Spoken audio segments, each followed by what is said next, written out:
భక్తి భాస్కర ప్రేక్షకులకు నమస్కారం. ధర్మ సందేహం కార్యక్రమానికి స్వాగతం. ఒక వ్యక్తికి అష్టైశ్వర్యాలు సిద్ధించినప్పుడే అతనికి సంఘంలో నిజమైన పేరు, ఆనందమయ జీవితం కలుగుతుంది. పిల్లలను ఆశీర్వదించేటప్పుడు పెద్దలు అష్టైశ్వర్య ప్రాప్తిరస్తు అని దీవించడం వింటూనే ఉంటాం. ఐశ్వర్యం అంటే సంపద. అది ఉన్న చోట దేనికి ఎలాంటి లోటు ఉండదు. అయితే ఆ ఐశ్వర్యం ఒక్కటే ఉంటే మనిషి గొప్పవాడు కాలేడు. అది కేవలం ఐహిక భోగం మాత్రమే. కనుక మరి అంతటి ప్రాముఖ్యం ఉన్న అష్టైశ్వర్యాలు అంటే ఆ 8 రకాల సంపదలు ఏమిటో తెలుసుకునే ముందు ఈ వీడియోని ఎక్కడా స్కిప్ చేయకుండా చివరి వరకు చూడండి. అష్టైశ్వర్యాలలో మొదటిది రాజ్యం. పూర్వం రాజ్యం అంటే రాజు పాలించే ప్రాంతం. కానీ అష్టైశ్వర్యాలలో రాజ్యం అంటే ఆధీనంలో ఉన్న ప్రాంతం కాదు. ఈ భూమండలంపై ఆ వ్యక్తి పేరు, కీర్తి ఎంతవరకు విస్తరిస్తే ఆ ప్రాంతమంతా అతని రాజ్యమని అర్థం. ఈ రాజ్యమే అతనికి రాజసం తెచ్చిపెడుతుంది. అంటే మనిషి గొప్పతనం నలుమూలలా విస్తరిస్తే అది తనకు కలిగిన ఒక ఐశ్వర్యం అన్నమాట. అలాగే రెండోది ధనం. ధనం ఉంటేనే ఎవరికైనా విలువ. అదే ధనం మీ దగ్గర లేనప్పుడు సంఘంలో గౌరవ మర్యాదలు దక్కడం కష్టం. జీవితంలో అతి ముఖ్యమైన కూడు, గూడు, బట్ట ఉండాలంటే ధనం తప్పనిసరి. అసలు డబ్బు లేని నాడు ఇవేవి మన చెంతకు రావు. అంటే ధనమే అన్నింటికీ మూలమన్న సత్యాన్ని గ్రహించాలి. జేబులో పైసా లేని నాడు మనల్ని ఎవ్వరూ పట్టించుకోరు. కాబట్టి అష్టైశ్వర్యాల్లో ధనానిది ప్రత్యేక స్థానమని గుర్తుపెట్టుకోవాల్సిన అవసరం ఎంతైనా ఉంది. అలాగే మరో అపురూప ఐశ్వర్యం భార్య.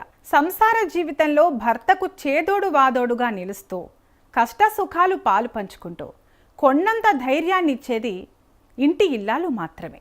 అందుకే పెద్దలు ఇల్లాలే ఇంటికి దీపం అన్నారు. అర్థం చేసుకునే భార్య ఉంటే జీవితం ఆనందంగా, ఉల్లాసంగా సాగిపోతుంది. ఒకవైపు తన పిల్లల్ని ప్రయోజకులుగా చేయడం, మరోవైపు అత్తమామల్ని ఆప్యాయతతో చూసుకోవడం, భర్తతో సమానంగా ఇంటి వ్యవహారాలు నిర్వహించడంలో ఇల్లాలి పాత్ర అద్వితీయం. కనుక అష్టైశ్వర్యాలలో భార్యకు కూడా తగిన ప్రాధాన్యతను ఇచ్చారు. అలాగే ఐశ్వర్యాలలో 4వది సంతానం. కొండంత సంపద ఉండి చివరి రోజుల్లో బాగోగులను చూసుకోవడానికి సంతానం లేకపోతే జీవితానికి సంపూర్ణత చేకూరదు. పిల్లలు చేతికొచ్చారంటే తల్లిదండ్రులకు 1000 ఏనుగుల బలం వస్తుంది. సంతానం ప్రయోజకులయ్యారంటే ఆ తల్లిదండ్రుల ఆనందానికి అవధులు ఉండవు. కనుక సంతానం కూడా ఒక ఐశ్వర్యమే. అలాగే 5వ ఐశ్వర్యం ధైర్యం. జీవితంలో కొందరు సాధించిన దాన్ని మరికొందరు సాధించలేరు. అలా జరగడానికి ఒక కారణం మీలోని ధైర్య సాహసాలు. జీవితంలో కొన్ని క్లిష్ట పరిస్థితులను అధిగమించలేక కొందరు మధ్యలోనే వెనుకంజ వేస్తారు. మరికొందరు ధైర్యం కూడా తీసుకుని ముందడుగు వేసి విజయం సాధిస్తారు. సరైన సమయంలో ధైర్య సాహసాలు ప్రదర్శించినప్పుడు డబ్బు కూడా మీ దరికి చేరుతుంది. అందుకే ధైర్యే సాహసే లక్ష్మి అన్నారు మన పెద్దలు. అలాంటి ధైర్య సాహసాలు కలిగి ఉండడము అష్టైశ్వర్యాల్లో ఒక భాగమే. ఇక 6వ ఐశ్వర్యం ఆత్మస్థైర్యం. మన కర్మలకు అనుగుణంగానే ఫలితం ఉంటుంది. ఆ ఫలితం ఒకానొకసారి మిమ్మల్ని బలవంతుల్ని చేస్తే మరొకసారి బలహీనుల్ని చేస్తుంది. బలహీనమైన సందర్భంలో మీలో ఆత్మస్థైర్యం ఎంత ఉందనేదే మీ మనుగడను నిర్దేశిస్తుంది. కొందరు గెలిపోటములను లెక్క చేయకుండా జీవన ప్రయాణాన్ని కొనసాగిస్తుంటారు. అదే సందర్భంలో మరికొందరు ఓటమి కలిగినప్పుడు కుంగుబాటుకు లోనవుతారు. ఓటమి, కష్టాలు, బాధలు కలిగినప్పుడు కుంగిపోకుండా ఆత్మస్థైర్యంతో ముందుకు సాగేవారే నిజమైన ఐశ్వర్యవంతులవుతారు. అలాగే 7వ ఐశ్వర్యం విద్య.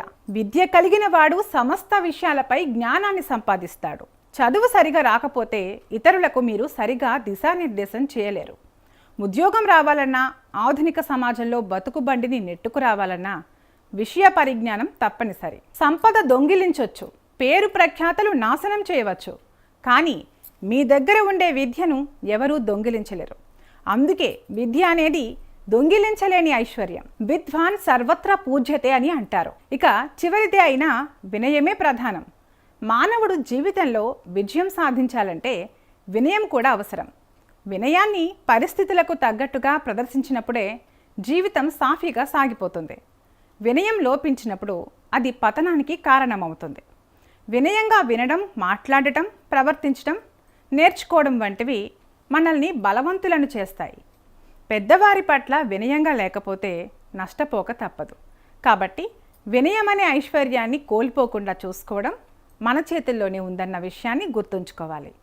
ఇలా అష్టైశ్వర్య ప్రాప్తిరస్తు అనే ఆశీర్వచనాన్ని మనం నిజ జీవితంలో సాధిస్తే సంపూర్ణ వ్యక్తిగా ఎదుగుతాం, ఇతరులకు ఆదర్శంగా నిలుస్తాం.